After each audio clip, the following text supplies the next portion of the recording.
Welcome. This is the podcast of Care Austria with Andrea Barstorff-Hager. So I'm happy and proud that our today's guest is one of our donors, of our private donors. His name is Georg Lechner. He's a regular donor to Care Austria, and he was born in 1945. Actually not in Vienna, not in Austria. Due to the war, he was born in northern Germany, but he came back home to Austria, to a little village, as you shared with us some minutes ago, in the province close to Vienna. And you experienced at that time when your grandparents received their first care package or the care packages. So could you share a little bit what you still remember of that time, even if it's very long ago and you were a very small child at those days? Well, let me first point out that this was in Vienna. My grandparents lived in Vienna. So it was the trip from Lower Austria to Vienna, which was necessary to go to school here in Vienna. And we are talking about the early 50s of the last century. And that was when my grandparents, every once in a while, received a care package, which to me as a small child was something coming from somewhere way away. And of course, it raised my interest. What is this? What's in there? Some of the things my grandparents knew. Other things were just packages of don't know what it is. And being a child, you're always inquisitive. You want to know what's going on. So a care package was a plethora of things which I had never seen, which even my grandparents didn't know what it is. But it was always something interesting and, in the end, something to eat. And as a small child, we like sweet things, don't you? Did you experience really starving, hunger at those days? Would you say this was life-saving, or was it something special that it was very nice to have because for sure many things were not available in war-torn Vienna at that time? There are two things to consider. Whoever has a shortage of food will always make sure that the child gets what it needs. Therefore, I personally did not starve. Having my earliest memory from Lower Austria, I didn't starve because this was a farm area. Mm-hmm. And here in Vienna, things were different because whatever market you went, there was not much there. And but still, I wouldn't have starved, but my parents or my grandparents certainly would have not eaten things which they gave to the boy. Mm-hmm. And therefore, starvation as such is something I never experienced. And I'm happy that if anyone starved, then they starved for the benefit of me. Mm-hmm. This is very interesting that you mentioned that, because this is something that we actually also experience in many crisis regions of today. We see that normally the mothers, they eat only after the children ate, and therefore care is focusing especially on women and young girls, that they are fed well enough, and not only that the children are getting food. And care packages are today still life-saving for many people who have experienced hunger. What do you still associate until today with your memories of the care package? Georg, what would you say? Is it a motivator that you are such a good donor to care and others, or would you do that also without that experience?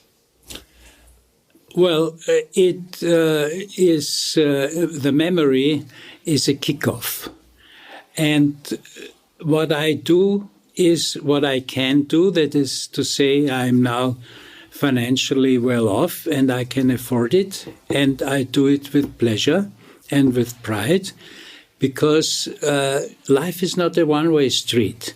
You take, that is to say, you receive, and you give. And this is a basic principle which everybody must adhere to. That's absolutely a basic principle that care is a good symbol for, I would say, because many of our parents and grandfathers and grandmothers were helped in the aftermath of World War II. And in 1956, until 1956, care was operating here in Austria and Vienna, and it was even the focus point for neighboring countries. In 1956 it was shut down because it was not needed anymore. Neither the care package distribution nor the many other things that care was providing from the US side to Austria at those times. And as a matter of fact, many years later, Care Austria was founded. And nowadays, Care Austria is in Austria the international organization with the biggest portfolio, because we partner with the European Union, we partner with the Austrian government, and of course we get a lot of support of private donors like Georg, who really help us to create a very good impact for many starving and poor people in regions of crisis. And as you mentioned it, we as Austrians have received so much from the organization Care so many years ago. Every seventh Austrian is a receiver of a care package. So Austria was the country after World War II where most of the care packages were distributed. And nowadays, Care Austria gives back with the help of people like you and with the help of big institutions to regions where people still are confronted with war, earthquake, disasters, you name it. So, as you said, it's not a one-way street. You receive something, you give back something as really the core human principle. I would add one more. You don't give something. Whatever you receive, you give back more because you're thankful. And when you are in a position when you're well off, then it's a pleasure, and this is why I support other activities like the Red Cross, for example, which is a special case because my sister happens to be a doctor of medicine. Ah, okay. She even is an emergency doctor. Mm-hmm. And that means that she works for some organizations. And if you visit her, you see 3 different uniforms hanging there because she works for the Red Cross, she works for some other organizations, and wherever she goes, she wears the right uniform. And therefore, to support her work and to support the organization behind it. That's why the Red Cross is also on my list. Mm-hmm. So the whole family is very much engaged in humanitarian help. Doing things this way or that way, yes. An interesting sideline is my brother's second wife is Ukrainian. Yeah, the world is small nowadays. So maybe just to close our conversation on a positive tone, in all these times of multiple crises, wars, earthquakes, etc., we see many people that are really desperate and that might also think, why should I engage myself? There are so many things happen, I can't save nobody. What would you recommend? Why is it worth staying engaged and believing that humanity is still existing? It takes what differentiates man from animal, that is to say, brains.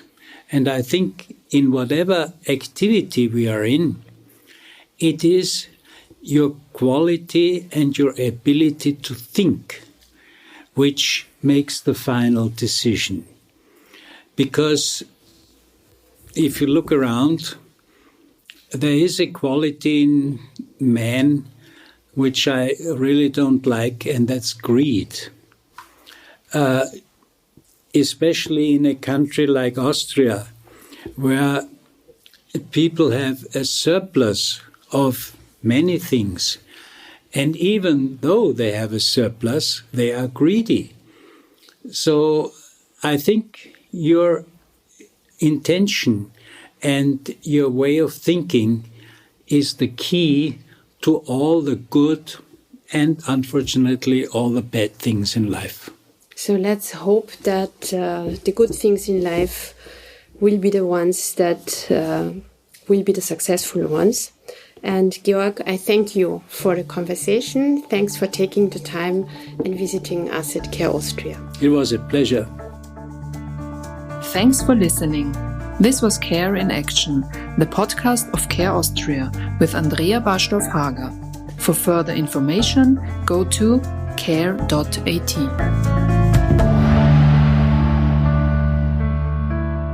Sponsored by CC Real.